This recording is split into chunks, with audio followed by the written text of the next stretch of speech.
Hi folks, this is Cara, your Texas Brewnette, and we're here at the World Beer Company Bottle Shop here in Dallas, Texas. We're going to be interviewing Josh Scott, owner and brewer of MOA Beer. Welcome to Texas. Great, thank you. Great to be here.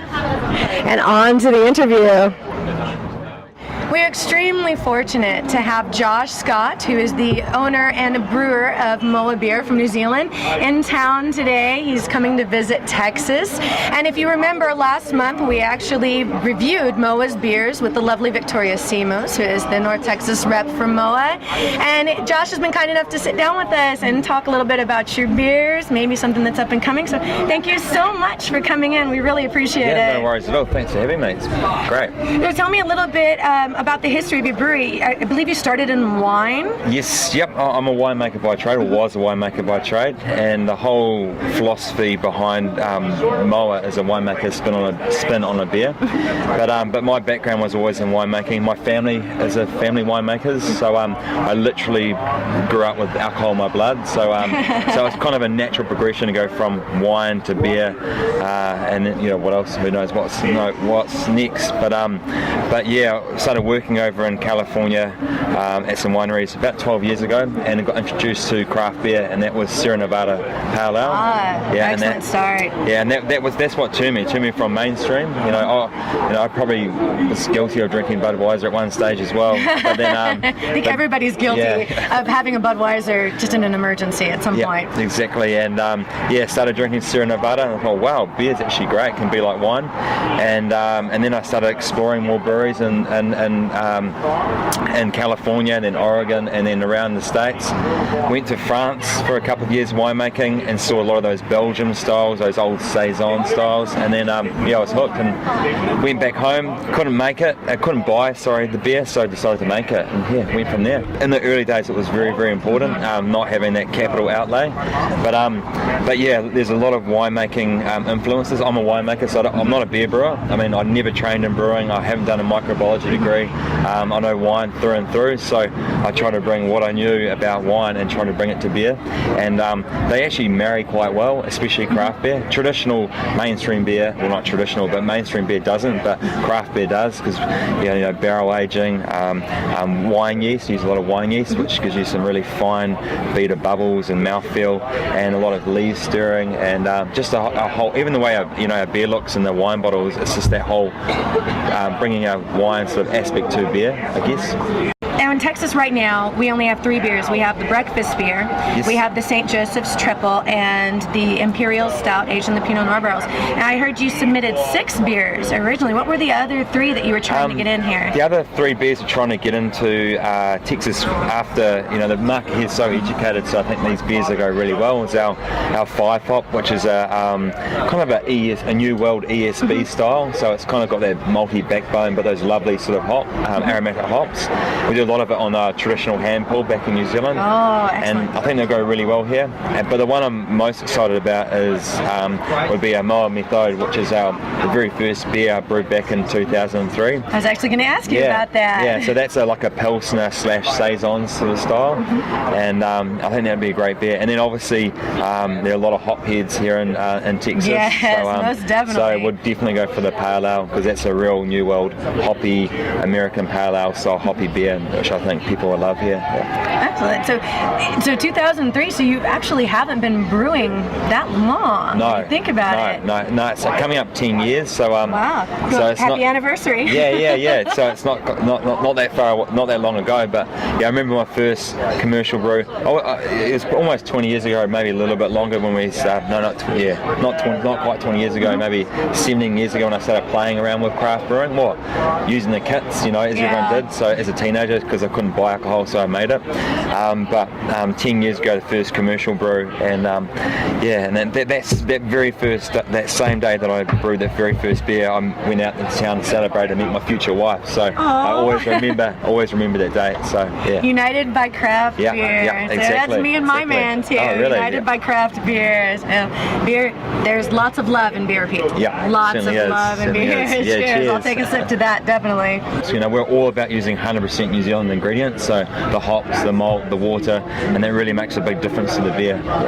Excellent. And I have to say, the other one that we have in Texas right now is my personal favorite, but I love them dark and delicious, is the Imperial Stout aged in Pinot Noir barrels, which ironically is my favorite wine, my favorite varietal out of the grape ones. So now, did you start off intending to barrel age it in the Pinot Noir, or did you want to go more with the traditional Imperial Stout? I think we always started out to do the traditional Pinot Noir barrel. So come from a family winemaker because we had surplus barrels, and just seemed like a thing to do with the barrel aging. And but that beer's been really well received here. It's I was really surprised because only time I ever come to Texas, it's so hot, and you always hear about saying, even now it's so middle winter and it's really mild. 75 degrees today, I think. Unbelievable. And I just kind of thought there'd be a lighter drinkers, but the dark beers seem to be really popular, especially in stout. So. And of course, all of these beers, just want to let you know, they are available here at the Bottle Shop, which once again has allowed us to utilize some space and do an interview here. So we always appreciate them. Much love to the Bottle Shop here in Dallas. And we got some news this week regarding a new approval from TABC. Yep. So the Blanc Evolution. Can you tell us some more about that? Yeah, the Blanc Evolution is going to be exciting. It's a wit beer pretty much. The New Zealand spin on the wit beer. So I always explain to people it's like a Hoegaarden on steroids. So it's so it's got a big beer, 6.2%. Got those lovely those Moorish, estery, banana-y sort of characters, and then it's got a coriander sort of spice to it as well. But it's my drink over summer. I love it when it's nice and hot. But I think it'll go pretty well here. There seems to be quite a big Belgian content of beers here in Texas, so I think it might go. People appreciate the style here. Yeah, we do love our Belgian style beers here. We like them big, we like them with high alcohol content, and we'd even been talking a little bit earlier about that we have a lot of hop heads here in Texas, and people like them hoppy. And I'd heard it was funny because we were harassing Victoria a little bit regarding, of course, the Lord of the Rings trilogy over there, and we were talking about hobbits and orcs, but you actually have a beer named the Hobbits. Yeah, we do, and it's just for the USA. We have a special beer. Yeah. And we're trying to get it approved for the TABC now, and it's a Belgian Imperial Pale Ale, high in alcohol. I think it's 7.77 off memory. I can't quite remember, but it's been dry hopped for a hop back 7 times, so it's really, really hoppy. Wow, that is a Hobbit. And it's a little bit of a play on the Hobbit movie and New Zealand Providence, and also the Providence of New Zealand hops. Excellent. And as you see, so many hop heads here. I think I love it. To me, it's a little bit unsessionable, but most people only drink a couple of those big hoppy beers anyway. So. Well, in Texas, we usually, obviously, our weather doesn't play by the rules, and we don't always play by the rules. So bringing in something unique, I think would actually sell really well here. I think people would appreciate it. So we'll be on the lookout for that one, folks. Keep your eyes open on that.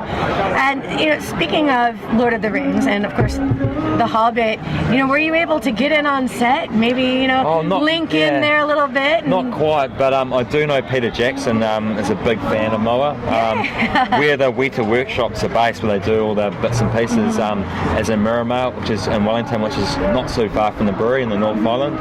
And and we know that he likes the beer, he drinks it, and so it's good. It's great actually. See if you can get yourself a plug there. Well, we're trying to get the beer into the Hobbit movie, but they said it was a little bit too modern, so it would have been great. And with that, we'd definitely like to thank Mr. Josh Scott from MOA Beer for coming on our show. We appreciate you taking some time out of your busy schedule in Texas. Hopefully you can get that pair of cowboy boots we've been hearing. We're going to Texify him, get him a cowboy hat, get him a good pair of Lucchese or Justin's.